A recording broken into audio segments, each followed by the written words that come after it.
ఇటీవల కాలంలో కొంతమంది సెలబ్రిటీలు కావచ్చు, నటులు కావచ్చు, శివాజీ, తర్వాత నాగబాబు, ప్రకాష్ రాజ్ ఇలాంటి వాళ్ళంతా మహిళల వస్త్రధారణకు సంబంధించి ఒక ఎపిసోడ్ నడిచింది, మీకు కూడా తెలుసు. మీరు ఏమనుకుంటున్నారు? అసలు ఎవరిది తప్పు ఇందులో, ఎవరిది ఒప్పు అనుకుంటున్నారు? ఇందులో మహిళల వస్త్రధారణ అనే అంశం అనేది ఏంటంటే ఒక టాపిక్ అయిపోతుందండి, ఒక పబ్లిక్ టాపిక్.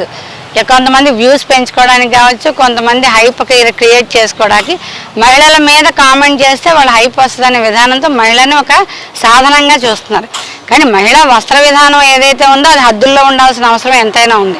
ఎందుకంటే మన భారతీయ సాంప్రదాయం, మన కట్టుబాట్లు ఉద్దేశించి ఏదైతే సమాజంలో మనం ఉంటామో ఆ సమాజంలో మన హద్దులకు అనుగుణంగానే మన వస్త్రధారణ ఉండాలనేది ఒకటి.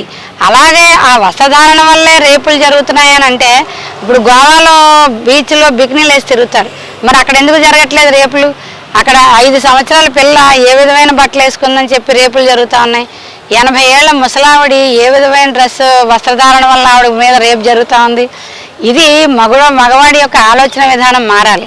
ఆ విధానం మారినప్పుడు మహిళల యొక్క వస్త్రధారణ పెద్ద అంశం కాదు. అక్కడ వారి యొక్క ఆలోచన విధానం ఏదైతే పుట్టుకతో మగపిల్లల్ని ఎలా పెంచుతున్నామో వారి యొక్క ఆలోచన విధానం పురుషులు మార్చుకోవాలి.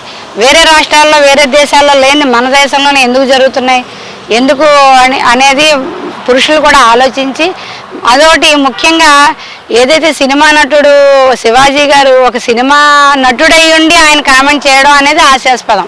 ఎందుకంటే ఆయన ఎన్నో సినిమాల్లో నటించినా అందులో చాలా వరకు అన్నీ కూడా అశ్లీలంగా ఉన్న ముఖ్యమైన సీన్లు కూడా ఉన్నాయి. ఆయన అటువంటి వాళ్ళు సినిమా వాళ్ళు అశ్లీలత గురించి మాట్లాడడం అనేది హాస్యాస్పదం.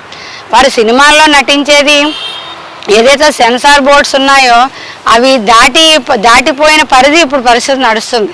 సెన్సార్ బోర్డుని కూడా దాటిపోయి ఇదివరకు ఈ ప్రత్యేకమైన వస్త్రధారణ కోసం ముంబై నుంచి, వేరే రాష్ట్రాల నుంచి హీరోయిన్ని ఒక ప్రత్యేకమైన పాత్ర కోసం ఒక మహిళను తీసుకొచ్చి యాక్ట్ చేయించేవారు.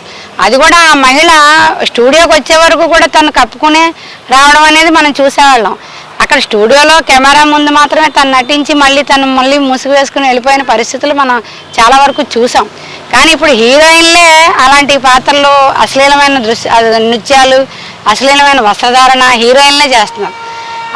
అప్పుడు సినిమాల వాళ్ళు అశ్లీలత గురించి వాటి గురించి మాట్లాడడం అనేది హాస్యాస్పదం అనిపిస్తూ ఉంది. కానీ వస్త్రధారణ అనే అంశం ఏదైతే అమ్మాయి అనసూయ అనే ఆవిడ ఉన్నారో, పిల్లల ముందు కూడా ఇంట్లో కూడా ఒక అసభ్యమైన డ్రెస్ వేసుకుని పిల్లల ముందే వీడియోలు పెట్టడం, ఇవన్నీ కూడా ఆమె కూడా చేసే పద్ధతి అది మంచిది కాదు. అలాంటివన్నీ కూడా ప్రజలందరూ చూస్తూ గమనిస్తూ ఉన్నారు. వారందరూ కూడా ఇలాంటివి మానుకోవాలని చెప్పి నా ఆలోచన. సరే, ఇప్పుడు మామూలు మన బార్ అసోసియేషన్ ఎన్నికల విషయానికి వస్తే కనుక ఇప్పటివరకు మహిళల రిప్రజెంటేషన్ సంబంధించి పెద్దగా ఉండేది కాదు. సుప్రీంకోర్టు కూడా రిజర్వేషన్ కల్పించాల్సిన పరిస్థితి ఎందుకు వచ్చింది ఎన్నికలకు సంబంధించి? ఏదైతే మహిళలు ఇప్పుడు ఇది సుమారు ఇంచుమించు 40,000 ఓటర్లు ఉండే అంశం ఇది, ఈ రాష్ట్ర బార్ కౌన్సిల్స్ అనేవి.